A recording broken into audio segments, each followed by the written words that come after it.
Hello and welcome along to another episode of the Tackling Sport podcast. And it's Daniel here, joined alongside me as always by my brother Sean. How's it going? And yeah, we've got round two and match day 2 of the Euro 2020 predictions. Match day 1 finished 12-8 to Jim. So for this week, we decided to bring two stalwarts back from the Tackling Sport podcast. I'd like to welcome first of all Cian O'Hannigan to the podcast. How you doing, lads? Not too bad, Cian. And then Morgan Ryan as well. How are things, lads?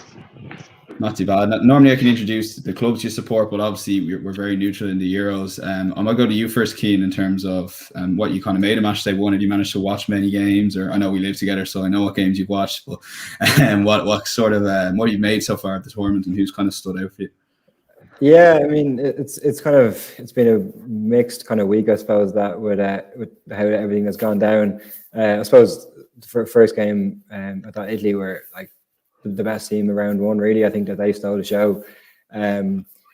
They came on, I thought Turkey were going to give them a good game. They were like pretty poor. It's kind of hard to judge if they were really poor or if Italy were really good, but I thought the way they performed, like the way they had the zip in their play and everything like that, they completely dominated that game, and they had the goals to show for it in the second half there.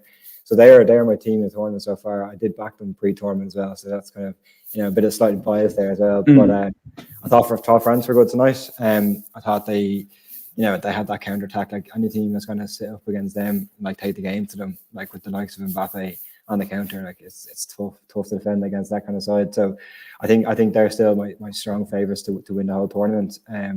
Obviously Belgium, I actually didn't see the Belgium game, I just saw the highlights, but again they look pretty strong as well against a poor Russia team or whatever. But so I say Italy my best team so far. I'm pretty happy with that, with how they started out. So they'll be I'll be watching them, looking forward to watching them next game week.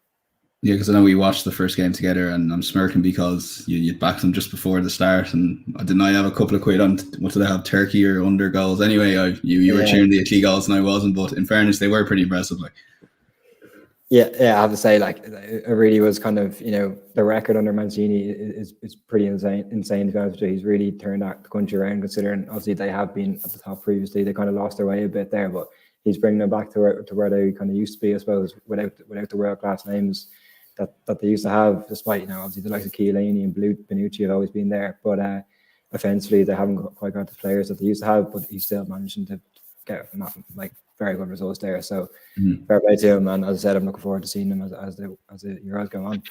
Yeah, you still are background to the video if you can see on YouTube. If you are watching our live stream, do get your comments and likes in. Obviously, this will be available for podcast afterwards. Yeah, Morgan, on to yourself, really. What have you kind of made of the tournament? And I'm almost more interested, what games have you managed to watch? Because I've kind of I was planning on watching every game, and I remember Sean saying you won't get every game in, and he's obviously spot on. I think I've only got about half them in. So how have you been getting on yourself over in London? I think it's kind of hard to try and get every game in because you deal with fatigue and burnout from nearly the first 3 games every day. So for me, so far, the game of the tournament's been the Netherlands-Ukraine, just the last 15, 20 minutes. Netherlands look fantastic going forward, but without Van Dijk at the back, they're just all over the place. And they will get out of the group, they'll top the group, but then it's who do they come up against in the round of 16 and quarterfinal if they go further. I think they'll be found out very quickly at the back. Like if they come up against the likes of Italy, like Guy said, it'll just be Italians will deal with them and they can hit them on the counter attack all day long, especially with them playing 3 at the back. And I think a lot of people overreact to Portugal only overcoming Hungary in the last 10 to 15 minutes. If Jota slides in Ronaldo in the first half as opposed to taking that shot on, it'll be 1-0 there, you'd assume. And I think Portugal would go. You're just waiting for the floodgates to open. Once Hungary let one in, it was kind of game over there. Yeah, like you said as well, France obviously tonight were fantastic. A couple balls played a bit earlier, and it's 3-0 on the night against a decent Germany team, although they are very much aging with a couple of young players coming through. But I'm still waiting for it to kind of kick off fully. I think this 3 teams going through from 4 out of 6 groups kind of makes the first game very defensive. I think with the likes of Scotland having been beaten by the Czech Republic, I think they'll have to come out and definitely at least get a draw against England, or else their tournament's over. So for teams like that, it'll be very interesting. And the likes of Spain and Sweden be very happy with a point. But Spain, they had a striker, a prime David Villa or prime Fernando Torres. You could be laughing your way to a final there. Yeah, it's a good point you make, Morgan, and also watching the Portugal game, which is one of the few games I got in. The Ronaldo miss as well. I know it came to him quick in the first half, was huge. And Sean, I know again Morgan touched on Spain there. I know you want to talk a little bit about Spain, and his point on the striker is true, because like if Morata scores that goal that he, in the first half, Spain, 1-0, realistically probably win it 2 or 3. They kind of seem to have a common Spain problem where they just seem to pass the ball all day long against Sweden without really creating much. Yeah, I mean, Morata has to be the striker who's missed the most clear-cut chances I think I've ever seen in my life. I remember Timo? Yeah, I class him in that. I remember Morata missed one at the Emirates one year, and it was just, the most bizarre thing. And he's always done well for himself. I think he's at Juve now on loan. I actually think I saw Fabrizio Romano tweet that they're extending that. But it's just, Spain were very impressive. I thought Sweden were really, really poor. Spain were very impressive. They're just, again, lacking that killer instinct. And I think you need that. And I'd be interested to see what they do, because they don't have the attacking depth of France, probably England and Germany. You look at who Germany brought off the bench: Leroy Sané, Timo Werner. Spain don't really have that. And I think that's probably, Cesc Fabregas has talked a lot on the BBC about they're probably a team in transition, and they're probably waiting for, someone to break through and really develop into a top class player. Obviously, people would have seen a lot of Moreno recently for Villarreal and in the latter stages of the Europa League, and scored, I think, 20 plus goals this year in La Liga. But I think they're a striker missing. They probably are a tournament, maybe 2 tournaments too early. You can tell Luis Enrique has kind of got a bit of stability to them. I would worry defensively. I thought a couple of times Sweden really opened them up. And Laporte and Torres, obviously, it's kind of a inexperienced, if you like, international partnership. You'd be wondering how that develops an experienced goalkeeper as well. So I think Spain are probably a tournament too early on the road for them. But I agree, there was some pretty impressive performances all around, and a few. I think the thing with the tournament, the way it's set up, I think the first game, I agree with Morgan. I don't think it means a lot, but I do think that anything can happen in the last game, and I think that's really what it's about. Even you look at Ireland, our last game in 2016, if we won it, we got through, and I do think that's why it's brought in. I think it's to get rid of the dead rubbers, for better or for worse. But I do agree. I think there is a couple of drab games, and there has been a couple of drab games early on in the tournament, and you can tell with Spain needing, if it was 2 teams go through from their group, you'd be sure they would have been pushing hard for that winner against Sweden. So I do think it flips the tournament around. There's no dead rubbers per se, but it does mean, Scotland are, if they lose to the Czech Republic, they could still go through if they beat Croatia in the last, or if they lose to England rather, Scotland. They can still go through if they win the last game. It does open up a few doors, but no, I'd agree. Some of the games have been a little bit drab. Yeah, like you said, I suppose that's the kind of advantage of it. And on your Scotland point, Northern Ireland last year lost their first 2 games and ended up qualifying. So I guess going into the final game, there's always the best. And one last point on that, I guess the last 16 is probably going to be the jewel in the crown of the tournament, really, just because you probably will get the best 16 teams there. So I think we'll fire away with the fixtures. I suppose when I was listening to the podcast back on Matchday, the best bit about this is actually knowing what fixtures are ahead, so you can kind of plan out your weekend here. So this is kind of first time people might learn of some of these matchups coming up here. So we'll start with Finland versus Russia, Cian, and we'll go to you first. So that's 2:00 tomorrow. We've got a full round of fixtures tomorrow, 2-5-8. It was a bit kind of boring without the 2:00 kickoff. Now I didn't really know what to do myself around the house. But Cian, how do you see this game going yourself? Well, to be honest with you, I'm not too fussed that I'll be working during this game, that I'm going to miss out on it. It was a great win for Finland, albeit in really tough circumstances there against Denmark the other day. For a tournament opener, like the first ever win for that country, it's huge. And as you just touched on, that could nearly be enough to take them through, depending on how results go going forward. And also Russia were really, really poor in their game. So I'm going to go for 1-0 win to Finland. I'd love to see, there's always a tournament surprise there in every tournament. And, considering that they got off to a win, I'd love to see them kind of go as far into the tournament as they can. A few, like the likes of Pukki and Glenn Kamara in midfield, there's some nice little tidy players there. And I'm a bit of a sucker for a good story like that. So I'm going to back Finland here to go on and beat Russia 1-0 tomorrow. Yeah, interesting stuff. I think that's a pretty solid call there. Morgan, over to you. Finland versus Russia. For me, I'm the complete opposite of Keane. I don't really know how much Finland can take from that Denmark result, considering what happened with Erickson and Kjær going off and the emotions that players were going through. You saw Jensen coming off the bench for Denmark, replacing Erickson, and he was nearly in tears just coming onto the pitch. So there's obviously emotions there on both sides for Finland and Denmark. So I don't know how much you can take from that, although it is massive to have a first major tournament win. Russia looked like 2018 was their big moment in the sun, and they've kind of regressed seriously since then. I've gone for a 0-0 between. I could be fairly drab. Like Cian said, I'm working. I won't be sad that I'm missing this game in the slightest. Sean, over to you. The lads are really trying to sell this 2:00 kickoff that I'm very excited about tomorrow. Yeah, look, I think it's probably one to get away early. I think Russia are, I think they're a really poor side, but it is an opportunity for them because, obviously you don't like to see what happened with Erickson in Denmark, but you don't know how Denmark are going to come out, and it's a really tough game against Belgium next up for them. So, I mean, Russia can really get a handle on this group, if you like, and a win against Finland would pretty much get them through, depending on other results. But you'd expect Belgium to beat Finland quite comfortably in the final game. So, what's happened to Erickson has opened up what was quite a basic group, if you like. Everyone thought it'd be Belgium, Denmark, and then probably Russia. Maybe Russia weren't getting in the third place, and obviously what happened last Saturday has opened it all up, and it's going to produce a couple of interesting results, and you just don't know what frame of mind Denmark are going to be in for the Belgium game, and it might be no harm in a way that it's Belgium up next and not Finland, where it's a must win. Just even mentally that they can probably afford to lose to Belgium, or if they get a point, it's a very much a positive result, and they can just keep their last 16 dream alive. But what's happened has opened the group up.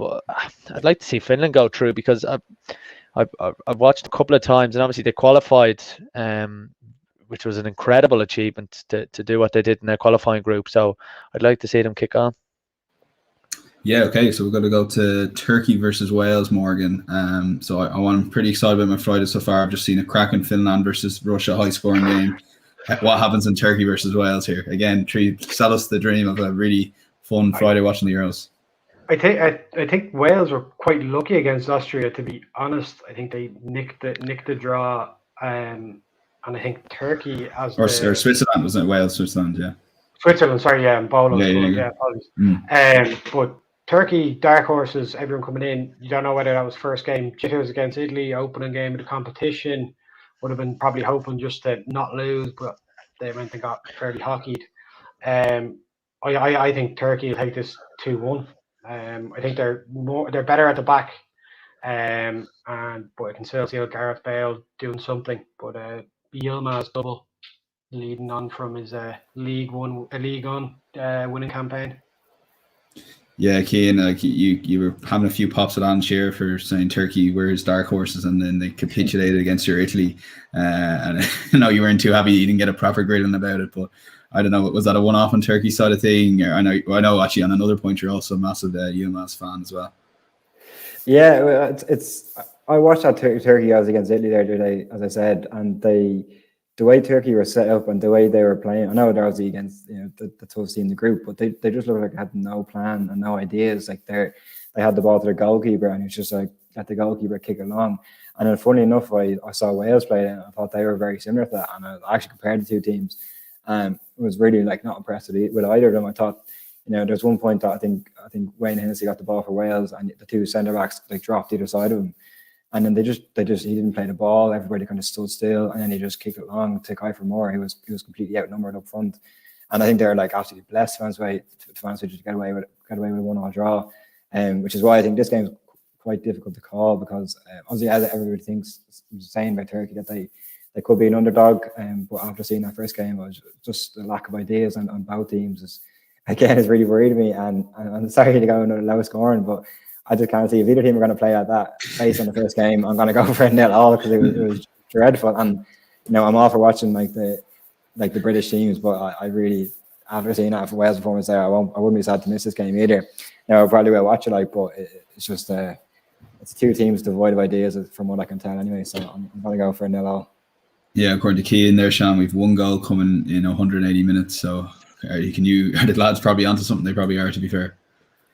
The one thing I would say is we've actually seen quite a few goals, because all the stats before the tournament was that the Euros doesn't necessarily produce a lot of goals, but even like the Netherlands-Ukraine game, I know the Portugal goals came in a flurry, but yeah, I mean, I think Wales did what they had to do against Switzerland. They're in a difficult group because there's no real weak link. There's no one that there's not necessarily a team that you could nick 3 points off. But to be honest, as the Euros has progressed, there isn't necessarily a team in each group that Macedonia have shown little glimpses. Finland have shown little glimpses. Teams that you thought could be weak. But yeah, I think Wales have a few. One thing I would say about Wales is they have got attacking quality. I thought Jan James was very good the other day. Obviously, you'd expect Bale to come to the fore. Kiefer Moore just gets goals. He's done it for Big Mick this year. His story is actually brilliant, the way he's come through the leagues. But I think for Wales, if you're looking at this going, this is one you'd kind of fancy. I didn't get Turkey's strategy, if you like, on Friday night. I know it's the opening game, and now it's kind of what Morgan was implying earlier, that it's a lot more defensive, but they didn't even have any pace in the break. And when they brought on Cheng Zunder from Leicester at half time, at least they had some sort of outlet on the break. But it'd be interesting to see what way it sets up. But I give Wales a sneaky feeling they're kind of team once they get a few results together, and they'll kind of be buoyed by being in a group together, if you like, and staying with each other. And if you look at their players, they've a decent side out. And I think it's important that Kiefer Moore got a goal, because sometimes in a tournament, if you get one, you can get a couple. Yeah, interesting thoughts there. So for Friday night lights, Cian, we'll go to you. Your beloved Italy against Switzerland. You finally decided to sit down to watch the Euros. I haven't ignored it all day long. I'm assuming this is going to be a relatively comfortable win for Italy as they march on to Euro glory. Yeah, well, I mean, I actually am looking forward to this game now. For all the reasons I spoke about Italy before. Great. Yeah. Now the other side of things is I wouldn't classify it as a certain Italy win. Switzerland, they're a tough team to beat, and they're very well drilled, and they always seem to perform relatively well in the major tournaments. Generally, kind of get through their group without really progressing too far into it. Which again, I can see them doing again in this tournament. I will go for a 2-1 win for Italy, just based on how well they played in the opening game there. I said Switzerland were unlucky there not to beat Wales, and yeah, the one thing I am looking forward to seeing is Granit Xhaka's hair. I don't know if you've seen it, but he's gone full highlights, and he's white blonde there, and it looks as bad as his playing skills. So I'm looking forward to seeing that anyway. Wow. But I'll say 2-1 win for Italy. I'm not having that Granit Xhaka defamation on the podcast. Would you be sad to see him go a little bit of you, Cian, at all if he does in fact go to Roma? It depends. I think if we got in, I don't think I'd be sad to see him go. At the end of the day, he has been relatively consistent at times for Arsenal. He's obviously a good leader, as people have said. But I think if Arsenal to get to where they want to be, I think he's nowhere near the level. So I won't really be sorry to see him go. But if we get a worse placement, then I'd be a bit more pissed off than I am. So yeah. Careful what you wish for. That's all I'll say. Morgan, are you a Granit Xhaka fan actually? Before you give us your prediction. No, Cian just said he's relatively consistent, which means he's not consistent. I said he was relatively consistent at points. Not all the time. At times he has been. So just inconsistent, really, is what he means. Yeah, and he costs more money than N'Golo Kante, and Arsenal could have had Kante, but wouldn't agree to wages. All right. So. Move on. It's my fault. Now he's a Champions League winner. That's all I'll say. Italy were fantastic. They really don't look like they have a weak point. If you look at every point of the team, Donnarumma's in goal is fantastic. He's young coming through. The two centre halves, Bonucci and Chiellini, are very experienced. The only question you have there is, do they have the legs to go this quickly? But overall, David Alaba, the other side, he's getting on for Switzerland as well. So I just wonder if this is one competition too far for the Swiss team to keep on going through. I have it 2-0 to Italy. Yeah, Sean.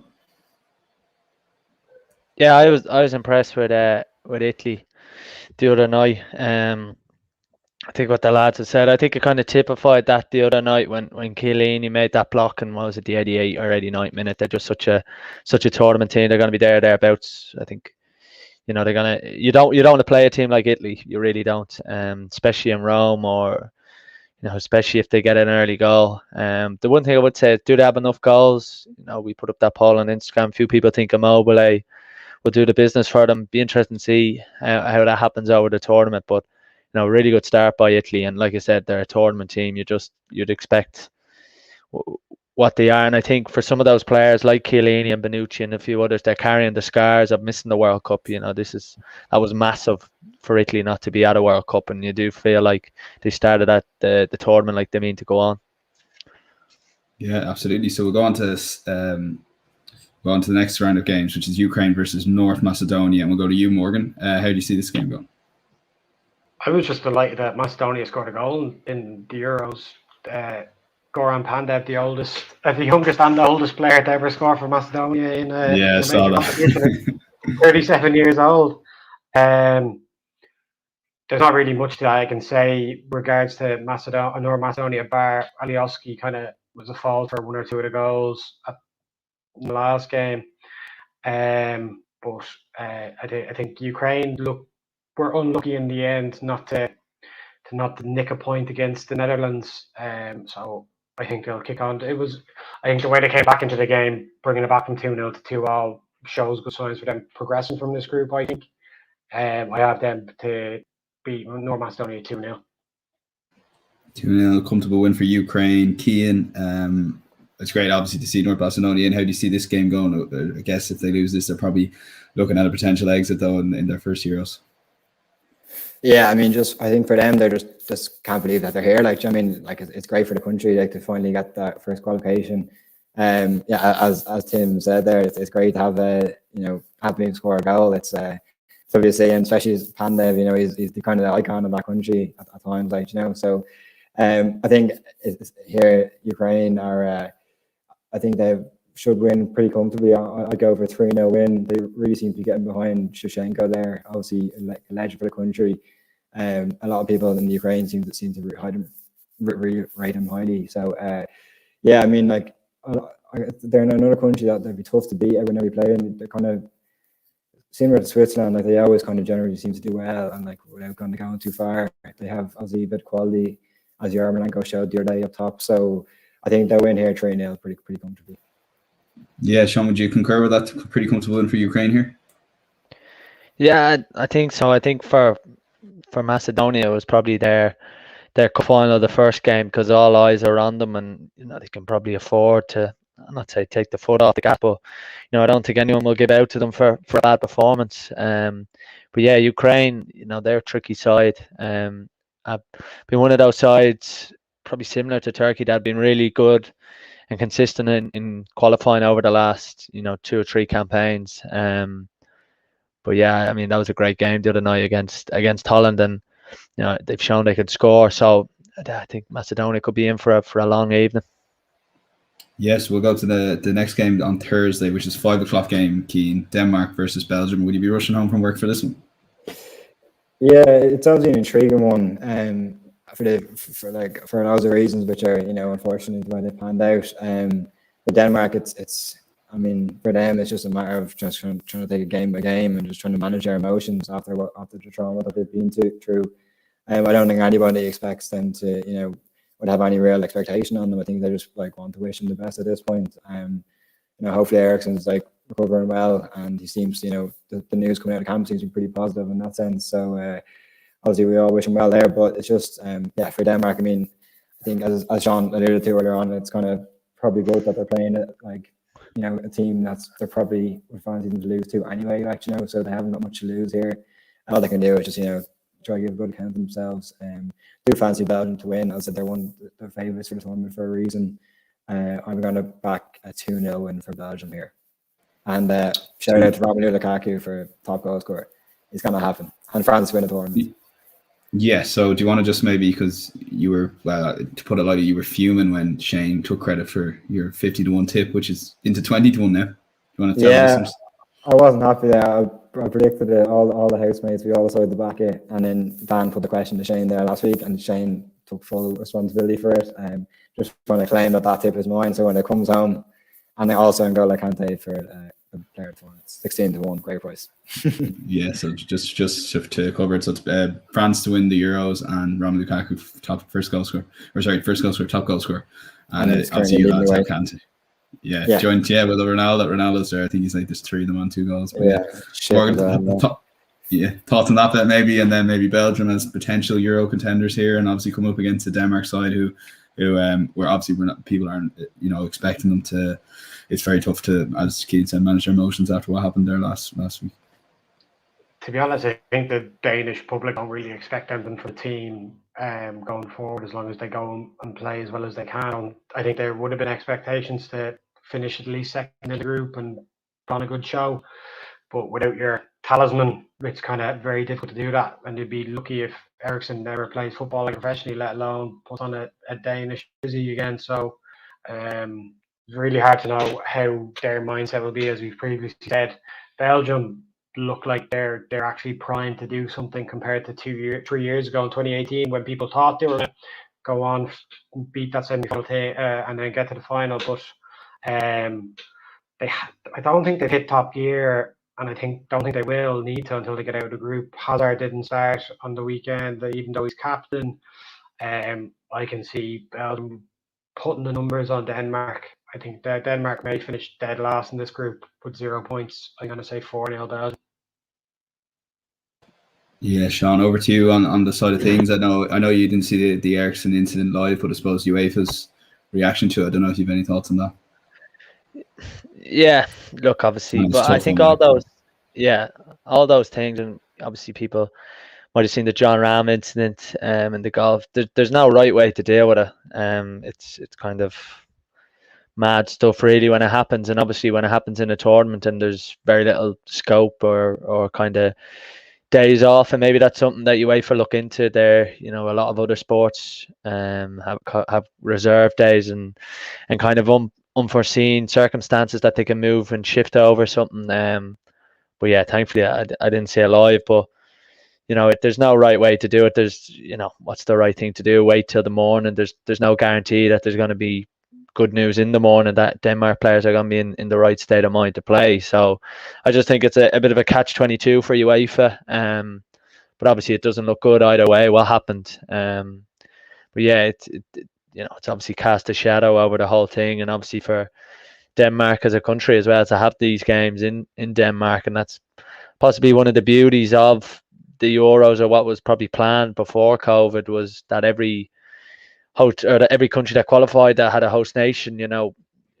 For example, we may never see a European Championship or a major tournament in Denmark, and I think it's probably just cast a shadow over that. But I'd expect Belgium to capitalise on that. And like I said, they just need to get on in a routine here and get on a run, and hopefully nothing can stop them, because this Belgium side, it is very much their golden generation. De Bruyne, Hazard, Lukaku, Courtois.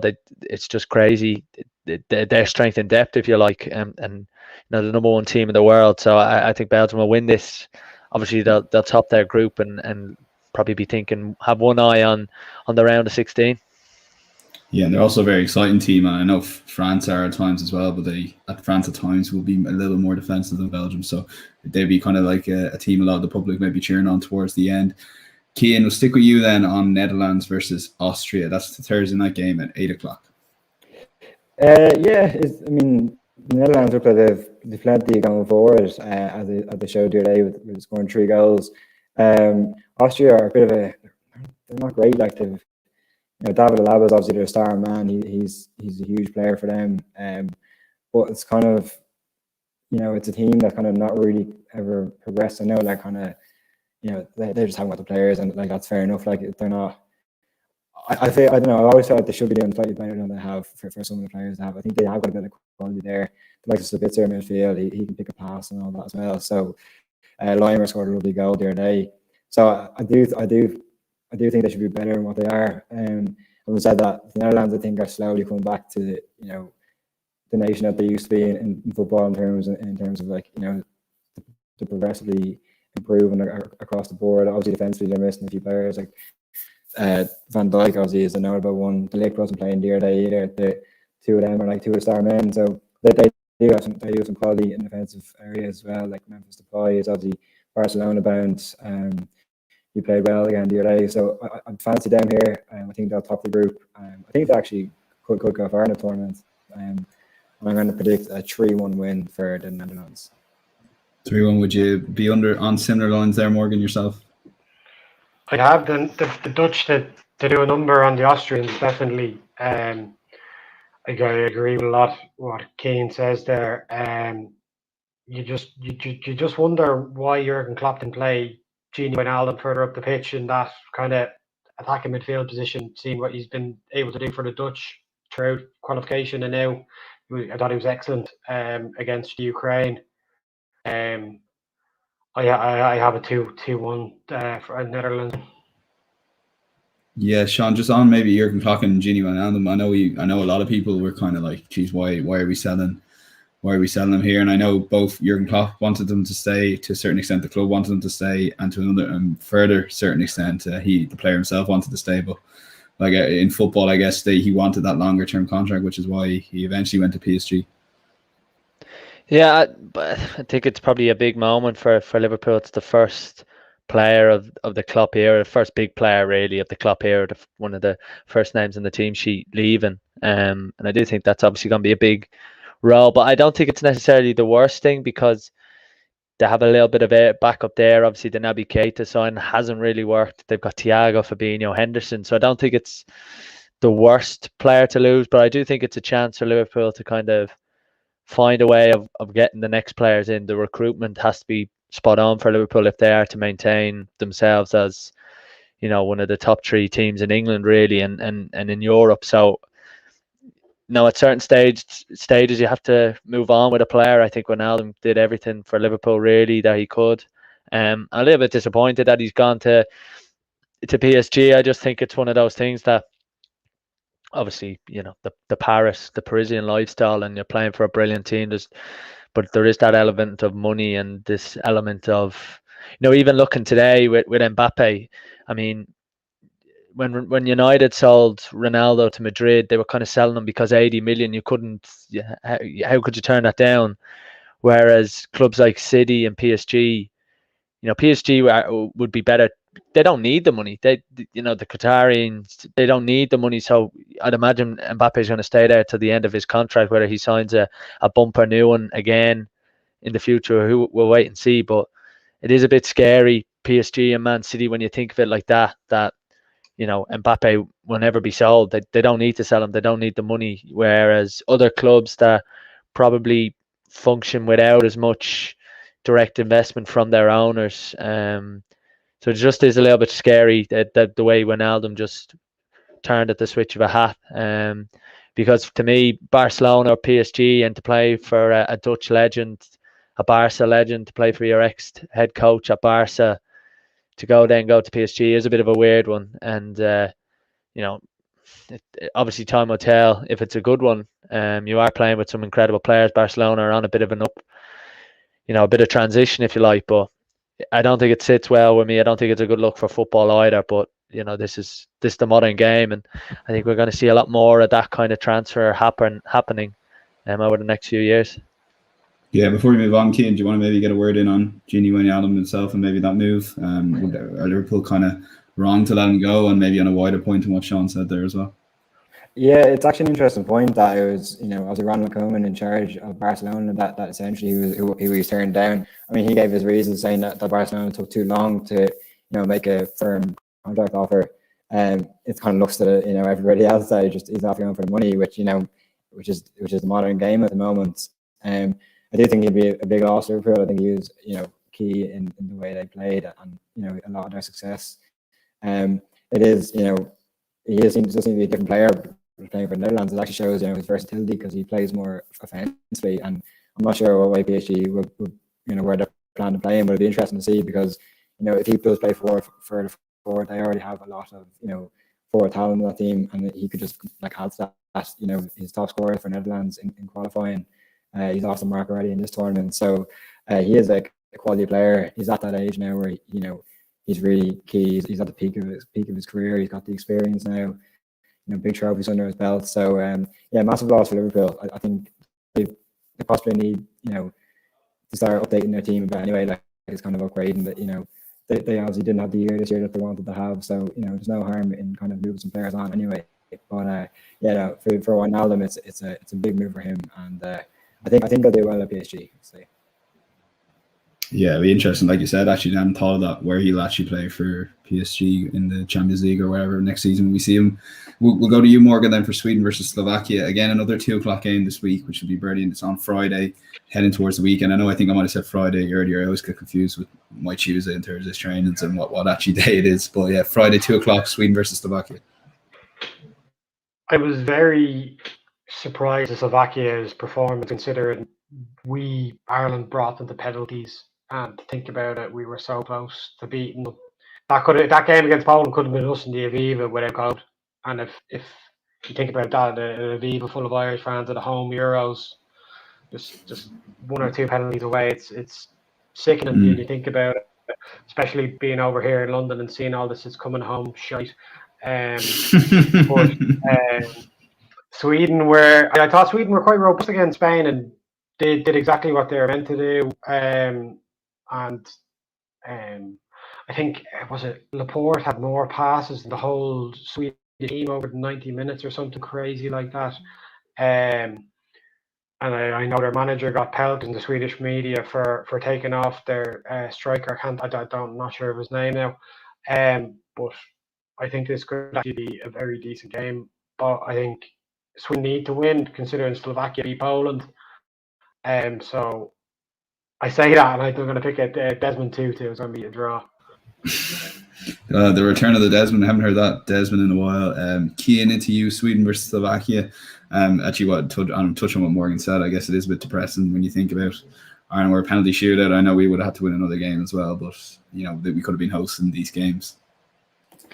Yeah, it's a bit sickening. To be fair, it's one of those that like you look at the Irish team, and we're nowhere near the quality of the vast majority of teams in the tournament, and I think they'd wipe the floor with us, to be honest with you.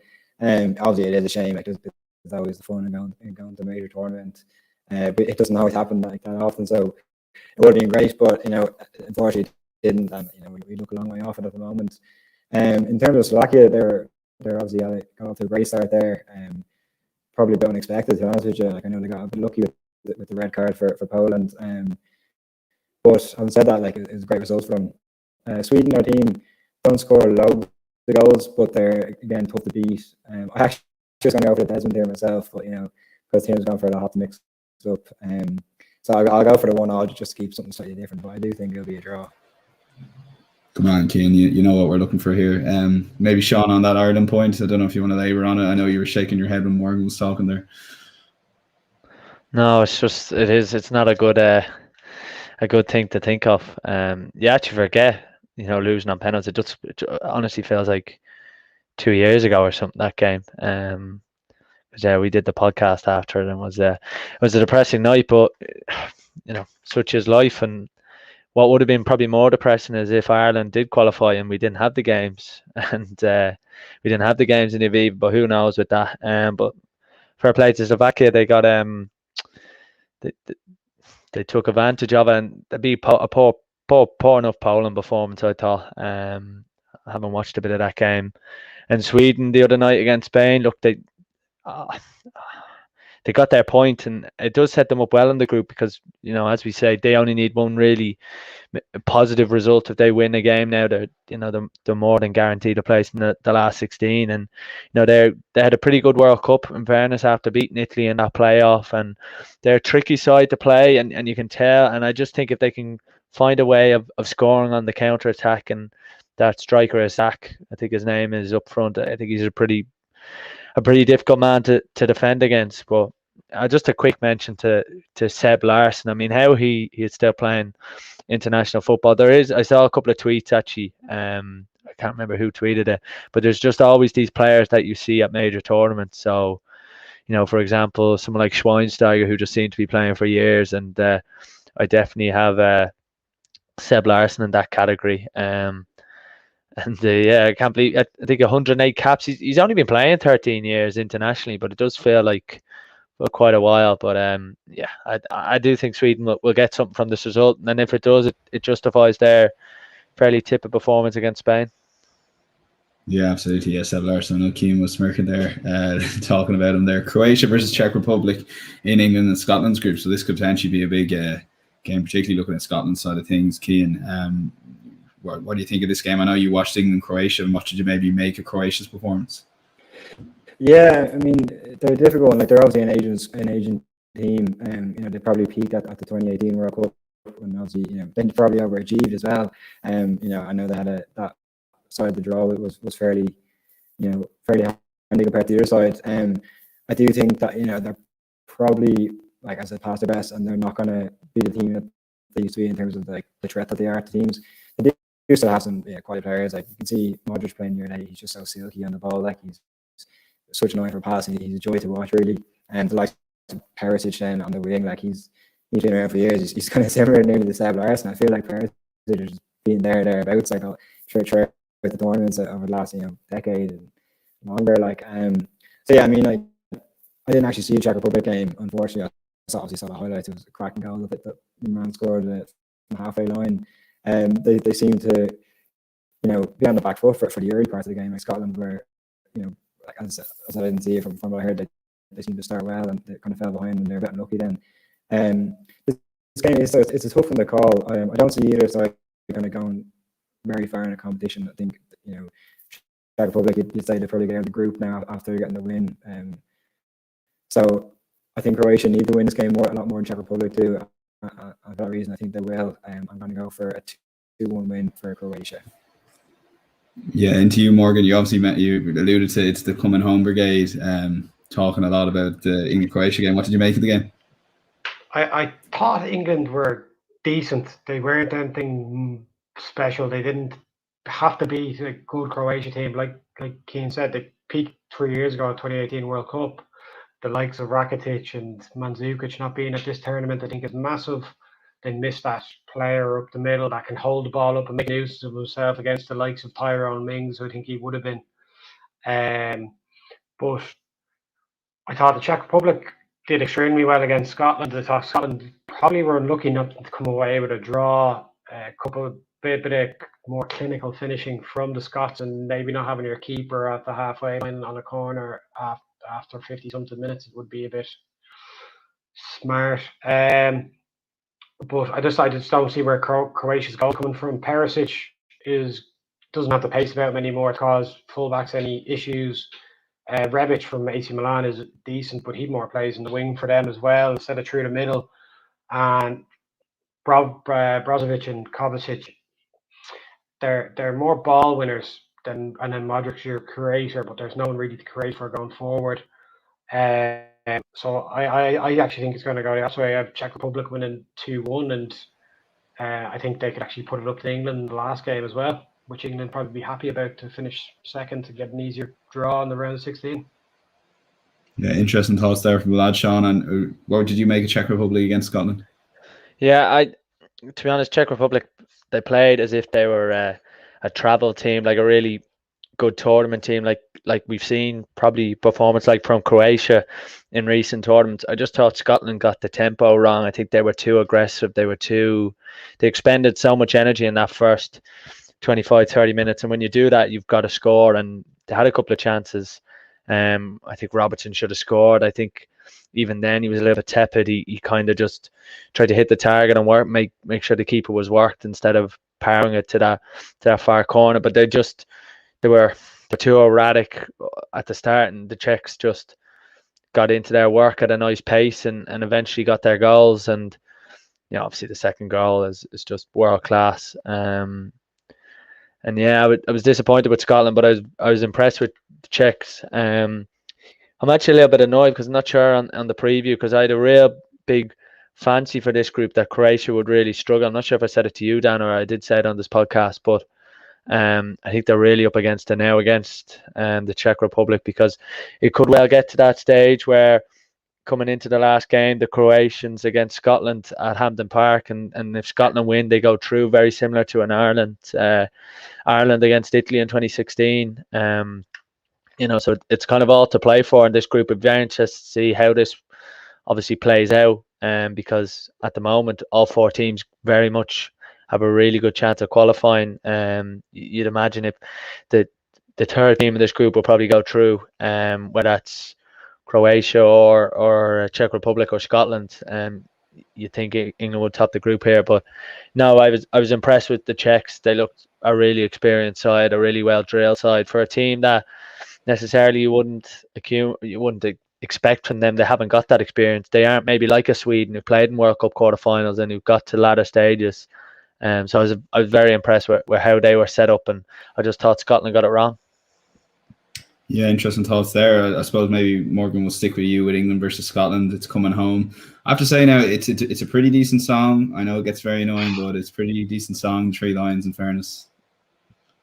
Maybe decent in Ireland, not in London, where it's being chanted on the streets at 11:30 with lads topless drinking cans of Stella in the middle of the street. With you in the middle of it, probably.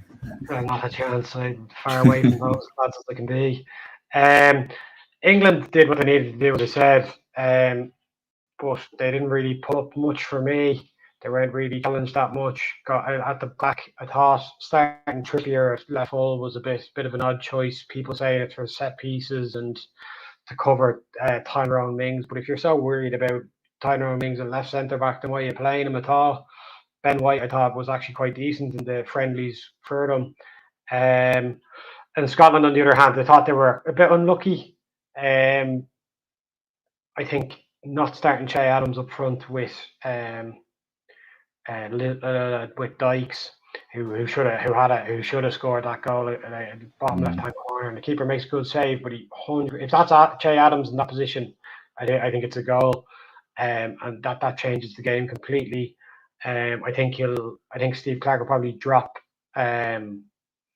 McTominay back into the back three, and then I could see someone like Billy Gilmore coming into the midfield, who's proven on the big stages that he can control a game in from the midfield and isn't afraid to show up. So after saying all that, I still think England will enjoy knocking Scotland out of this competition, and I think they'll win 3-1. Yeah, like I love Che Adams, Morgan, and I actually agree with you. I think you probably done a better effort, but I haven't backed him for this Premier League top scorer. I can't guarantee he'd finish any chance, but I do completely agree with what you're saying. Just that last bit, I was like, and I know Cian was looking at me there, making sure I brought that up. England, Scotland, Cian, I know you watched England, Croatia. I'm going to ask Sean this after as well, and Morgan brought it up. What do you make about this Kieran Trippier left back business? I know Gary Neville was kind of backing Gareth Southgate and he's thinking outside the box sort of thing. It's a good point Morgan raised, that if you're so worried about Tyrone Mings, just maybe play someone else there. Yeah, it's an intriguing one. Like the set piece situation, Mason Mount ended up taking most of their set pieces as well. So I don't think that was the reason he was in the team anyway. In terms of, Tyrone Mings, he's very good in the air, and Tyrone Mings was actually one of their best players on the day.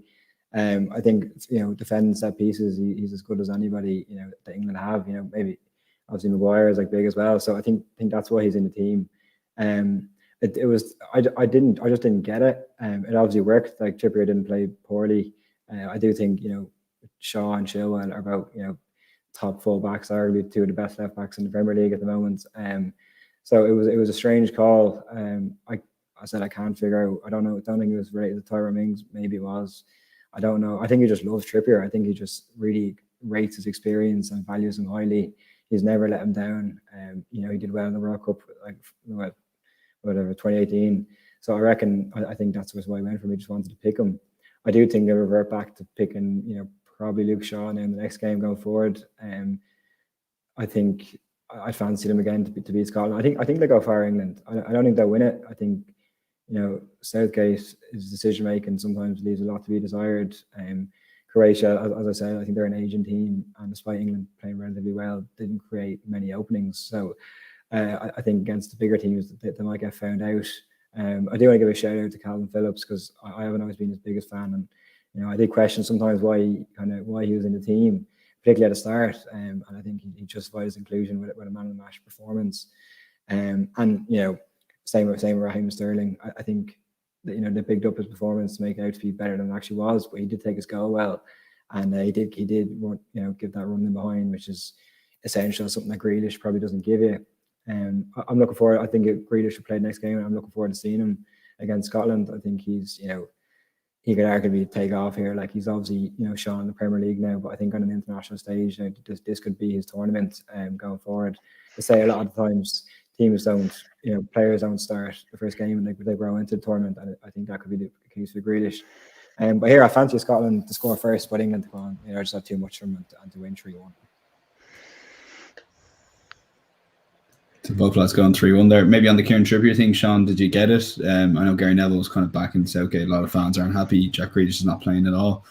Do you pick your best team all the time, or you obviously pick your best team, but do people get caught up sometimes in picking an all-star team as opposed to, in fairness to Gareth Southgate, I know you're not his biggest fan, but he's got to pick a team similar to a club that's going to get results. And international football is designed really just because of the lack of preparation time and being a little bit more defensive and maybe relying on set pieces.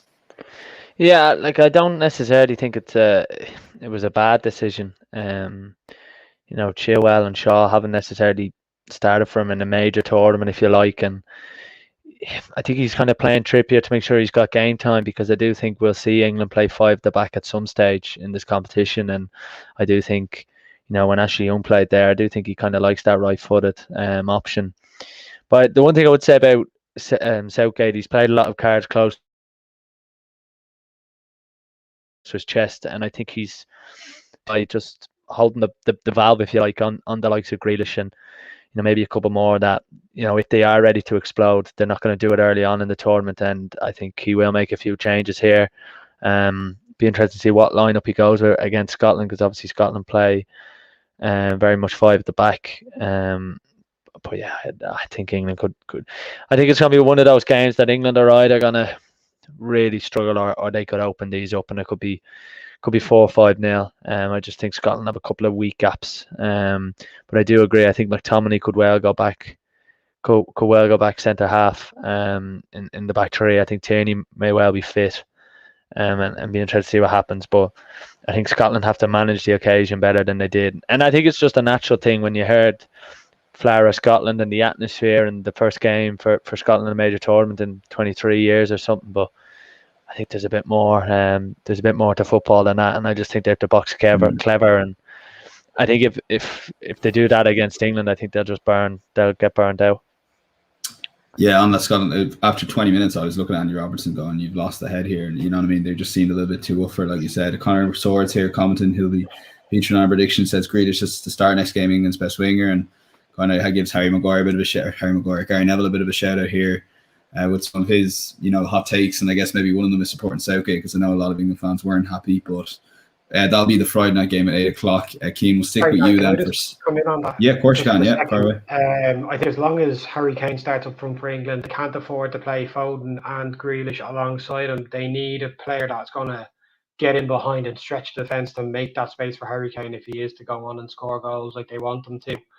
That's why I think someone like, you may see a Dominic Calvert-Lewin start against Czech Republic in the last game if they do beat Scotland, just to try out lads in these kind of games where you're already guaranteed qualification. But if England do top their group, I think, to be honest, that they'll get knocked out in the round of 16 by the winners the runners up of the group of death. I think in Euro in 2018 they were very lucky. They got beaten by Belgium twice. They got through by penalties against Colombia, and they beat a terrible Sweden team that drew 1-1 in us in Euros before that. So just a lucky team as far as I'm concerned. Yeah, quick question, maybe yes or no, lads. And to be honest, it's a tough question, because I think if they get to 6 points, they'll probably top the group anyway. But do you beat Czech Republic to keep the momentum then, or do you lose to avoid playing Portugal, France? A real Emmett Deeney comment from Emmett Deeney here, Cian, but in a word or two. It's pretty simple. You have to go win all your games. You can't be, there's no guarantee. Even if they lose a game, but they're going to get a handy draw. You got to go in and beat what you're up against, and then just take the draw as it comes. Also on that note, I'm happy to change my prediction to 4-1 for the sake of the predictions, just to make it up a bit slightly different. if that's allowed. But yeah. You're a proper tactical sport man, Cian. That's well appreciated. Sean, quick yes or no on the momentum. Just important to note, lads, that if they win, they get to stay in Wembley, whereas if they come second, they have to travel. I think this England team are confident they can beat anyone. So no, I don't think that's an option. Morgan, for you? I think Southgate will just want them to try and keep winning as much as possible and stay at Wembley. I think if they do get the likes of Germany potentially in the round of 16, they could definitely beat that Germany team. But if it's France or Portugal, I can't see them beating them. There you are. So the Morgan Ryan guarantee England get knocked out of the last 16. I don't know whether he's saying that in hope, more than expectation there, given his current location. But Cian, into you, Hungary versus France. We'll fly through the Saturday games. It's actually a pretty good Saturday, to be fair. 2:00 game here. So again, we've got another triple header, which is brilliant. Hungary versus France. Everyone has said everything that's needed to be said about France. Like, top team, incredible strength and depth. One of the pre-tournament favourites for a reason. They proved that tonight with a brilliant performance against Germany. Hungary, gave a good account themselves for 80 odd minutes today. Thought they'd nick the winner when they scored that offside goal. I think this should be a handy one for France here. I fancy them to win 3-0 and wipe the floor with Hungary even. Yeah, Morgan, Hungary for you against France? Yeah, I pretty much agree with everything Cian said. Hungary couldn't beat Ireland in the last friendly before the Euros kicked off. It is nice to see full stadiums, though. I will say that it was nice to have a proper atmosphere in their ground today. 65,000 people, and they've a worse COVID rate than Ireland do. So I don't know how they're managing that. But France are gonna absolutely rip them to shreds. France could have won 3-0 tonight, be 5-0 on Saturday. Yeah, Sean, I think every fan apparently I was reading a bit about it, said they were vaccinated going into the game, albeit seeing 67,000 lads. It was great, though, to be fair, COVID aside, to see full stadiums. And it was I don't know if you saw much of the match, but it was actually enjoyable to watch. Well, it was pretty much a poor game for 80 minutes. No, I think it kind of added to the game, because obviously the longer it went on, the more pressure that was on Portugal, and you did kind of feel like time was moving quicker with the fans, if you like. But now France are just, I don't think, when we talk, and a lot of people, when Haaland was doing well with Dortmund, were kind of pushing this Haaland's better than Mbappe. I just think Mbappe is not even a straight. I think he's a planet ahead of everyone else. At 22 years of age, he's won a World Cup. He's got 44 appearances now for the French national team. The only thing missing from his game really is a Champions League. I mean, the disallowed goal he scored was just, he's just one of the most enjoyable footballers to watch, I think, probably ever. I think he's got that aura of a Messi, of a Robin, that you know what he's going to do, you just can't stop him. But he's got everything that Ronaldo has. Obviously the longevity will be a question mark. Can he sustain it? But he's just got everything that the greats have. I think he's got a bit of everything. He's got a bit of Messi, he's got a bit of Ronaldo, that bit of people like Robin and Ribéry, just an incredible footballer. And hopefully now, for him, not just in the tournament, but he stays injury free, and we see him ripped. And I can't get over the fact that France were 9-2 or whatever, and they were joint favourites with England. I mean, I just think what France have done, and let's not forget, finalist in 2016, home tournament. We know how difficult at times it can be to play in front of your own fans, to win the World Cup. And I think it'll take a very good team to beat France. And I think it could be one of them. If you beat France, you don't want to beat them in the semi-final or quarter-final. You want to beat them in the final when you know that's job done. But they're unbelievable. Yeah, and in fairness, Thierry Henry, he did look very Thierry Henry-esque when he came in. And I know that goal was ultimately disallowed. And Connor, just making the point, Cian, that you were saying earlier, that disallowed goal was a killer in that Hungary game, albeit he was mild. I think he was from here to Hungary for way offside, but it was it was brilliant having loads of fans watching that game. So last two games, penultimate game in Matchday 2 is Portugal versus Germany, 5:00, Cian. This is going to be it was going to be a big game if it finished 0 on Portugal, but obviously it's probably a bigger game for Germany after their defeat. Yeah, like the good games come thick and fast in this group. It's a difficult one to predict. I don't fancy this German team that much. I think Portugal, won it obviously the last Euros. I think they're actually a better team now than they were in the last tournament. So, you know, they're obviously a bit of a surprise winner last time round, but when you have Ronaldo in your team, like anything can happen really. So I can see them being in danger. I can see them, you know, obviously today they weren't too impressive for the first 80 minutes of the game, but I can see them, you know, growing into the tournament and going far. It will be interesting to see if they are to come up against someone like England in the last 16. That'd be a tough game to predict. I think I would fancy Portugal. Like they've so much attacking talent, as England do as well. But I fancy them to take the Germans here. I'll be predicting. I think I'll go for a 2-1 win here for Portugal. I said, yeah, I'm not the biggest fan of this German team. I think they've kind of, you know, they've kind of got a lot of Asian players there, a lot of players that have kind of been there and done it, but are kind of also past it. I think they'll be back. Obviously, the Germans are always thereabouts, but I think just this tournament they're not going to be, you know, I wouldn't fancy them too highly. Let's put it that way. Yeah, Morgan, I know you said Portugal still relatively impressed you. Hungary, I know they won 3-0 late on. For me, like they really struggled against Hungary, and I wasn't impressed. But on the flip side, I would also say that they're so much more suited to playing against France and to a certain extent Germany, who are going to have 50% of the ball, because to me they didn't seem to have a link man in midfield, but they have 4 outstanding forward players. You know, for Bruno, Ronaldo, and Jota, as well as like a really strong bench to bring on as well, like Renato Sanchez as well. Yeah, Joe Felix as well, and Ruben Neves didn't get a look in today. I think he would have been actually a very good player today to link the play together. Or Joe Moutinho should have been probably brought on a bit earlier to slow the game down and actually control it. I think Germany's main issue is they don't have a goal scorer. Muller, aging, he's thereabouts. Gnabry isn't it. Timo Werner off the bench, as much as I pains you to say, is just not going to knock them in at the frequency you want. Kai Havertz is probably a year or two young for this tournament, I'd say. I think Portugal are probably peaking at the right time with regards to this age group of players. Although an aging Pepe at centre half and the backup is Jose Font, who's 38, 39. But I think France-Portugal, I think one of them will win it and it'll come from this group. It could easily be a France-Portugal final again in this Euros. But I have Portugal beating Germany 3-0. 3-0, and Sean, it's great that the two lads have predicted the last 16 win for Portugal against England already. So if one of them is back for that predictions, we'll just probably skip that because the lads have planned ahead. I presume 2 or 3-0 win for Portugal at Wembley as well, which would be amazing. For you, Portugal, are they on a good trend there? I don't know if you saw much of the Hungary game, but they were you know, they weren't great, to be fair, to put it mildly. Yeah, but I think it's, you know, again, you don't want to play too well early on. You want to leave yourself a bit of room for improvement. I don't think it's necessarily a bad thing, but Ronaldo scored 2 goals. You know, they have Cristiano Ronaldo and they have everything else about them, and they have a prolific goal scorer in Ronaldo. I would have to say, I thought Renato Sanchez coming off the bench was brilliant. He created that second goal with his run down the line. Portugal on paper, they look a really good side, and they have that experience.